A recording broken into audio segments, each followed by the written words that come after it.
Hey, this is day 3 of 90 days challenge series to become expert in front end development. I say expert in front end development in 90 days. Today we will see what is head tag. Here you can see inside the HTML, you are seeing this head tag. So what is this and what it will contain and what is the importance of that? Head tag will contain all the information about the web page. Hey Sai, what is this information about? The information is about how the web page should behave, how the web page should appear, and so on. It has links to external resources and external CSS, external style sheets, and it has character encoding.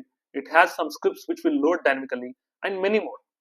So the content, whatever is present in this head tag, is not directly visible to the user, but it will be very helpful for the browsers and search engines for SEO optimization techniques. There are a lot of elements present in this head tag, but we will see what are the important things that will be very helpful in our general use cases. One thing is title, the second one is link to load the external scripts, third one is style, fourth is script, and fifth is meta.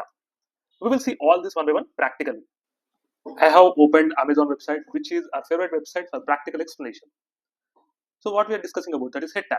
Head tag is present inside HTML. So this is clear. Now the first thing we need to discuss is title. So where is this title? Hey title. Yeah, this is the title. What is displayed in Amazon tab? So this is online shopping site in India. So that is present here. Now I will do some magic and I will change to London. So it's changed to London now. So the title is basically used to change the tab name of our website. That's it.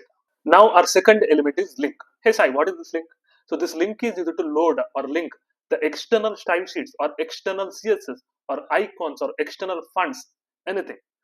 Hey link, where are you? So there are a lot of links which are used by this Amazon website. Let us see the style sheet link. You see here, let us open our new tab. Yeah, you can see here, these are all the style sheets which are loaded by this Amazon website initially. Bro, what is this third element, that is style? See what happens to this video. Initially it's not displaying, but now it's displaying, right? So immediately when the user comes to this website, they will apply some styles here by using this style element. So here this cunning fellow is adding this style to this video. So that's the reason it is immediately applied to this particular video. So this is how you will apply that immediately when the application is loaded or web page is loaded. Hey, wait, I will complete it very fast. So please listen. So this is the last one, that is script element. This script element is very helpful if you want to execute some JavaScript code before the rest of the application loads. So when the application is loading, I want to do some analytics. I want to do some performance type of thing. So then I will use this script tag. See this, there are a lot of script tags here which will contain all the JavaScript code. You can see here when the page is loaded, they are checking something called a get time or get date something. So if you really find this video interesting, please comment helpful.